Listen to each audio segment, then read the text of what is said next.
The AFOQT is a multiple choice standardized test similar to a SAT or ACT, and it measures aptitudes of those who are interested in becoming officers in the United States Air Force. In order to crush this test, the first thing you should do is take a practice exam. You may already be good to go. It's very rare that people don't have to study, but you may take the practice test and realize you don't even need to practice. Listen, we're talking about practice. But for those of you who are human, you're probably gonna wanna practice. This test is huge. It's composed of 550 questions, which they break down into 12 different subtests. Everything from verbal analogies to arithmetic reasoning, all the way down to math and word knowledge. So with the practice test, it will let you know which one of those subtest areas you should focus on the most. There's so many different places you could take practice tests online. The website I recommend most is Study.com. And the reason why I recommend Study.com is because they have an assessment test you can take for free. It'll basically let you know where you're at. But beyond that, they have a mobile app which you can download on your phone. It gives you flashcards, it gives you practice tests. They have online video tutorials. They have a study planner which keeps your schedule on track.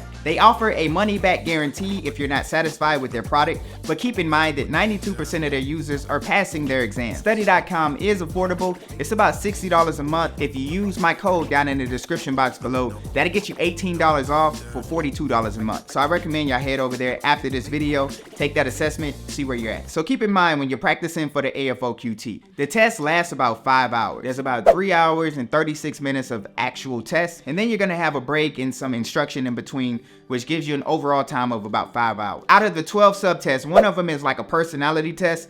They say that you can't answer any of those wrong. They ask questions like, how much do you enjoy attending large social gatherings on a scale of 1 to 5? That personality test is gonna be about 240 questions. So that leaves 310 questions for the other 11 subtests, which they divide unevenly. But here's the craziest thing about these subtests. They don't get the same time allotment. For example, in verbal analogies, you'll get 25 questions, which you need to answer in under 8 minutes. But for arithmetic reasoning, you'll also get 25 questions, but you would have to answer those in under 29 minutes. So when you're taking practice tests for the AFOQT, I highly recommend you become familiar with these time frames so you can try and finish in under the designated time for each one of the subtests.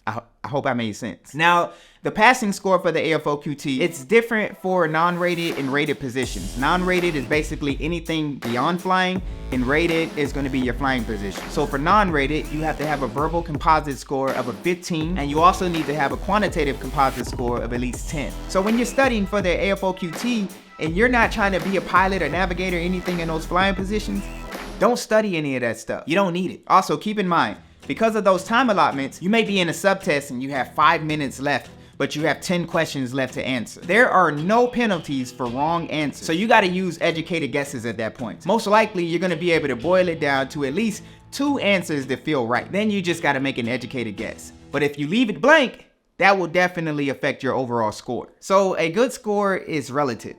All these composites can go up to a 99, but what's considered good is going to be different for everyone. You've had people who scored the minimums, but they had great board scores. Whole airman concept, right? But I would say that you want to strive to get at least above 50s to try and be competitive. Now, a bad score would be not getting the minimum for the verbal and quantitative composite. But you do get a second chance to take the test if you failed the first time. They used to make you wait about 6 months, but in 2021, they changed it to 90 days. They also allow this new thing called super scoring. So with super scoring, they allow you to keep good scores from your previous test. So you know what that means? When you're studying for the retest, you only focus on the things you didn't do well from the previous test. That way, when you're taking the next one, you can boost those scores up. So the biggest takeaway from this video is just study. If the AFOQT seems too daunting, you also have the ASVAB, and that's for enlisted personnel, which is a lot less stressful. If you want to learn more about that test, I got a video on the screen that will help you prepare for the ASVAB. Like I always say, I hope this video brought value to you. Stay beautiful, stay classy, and until next time,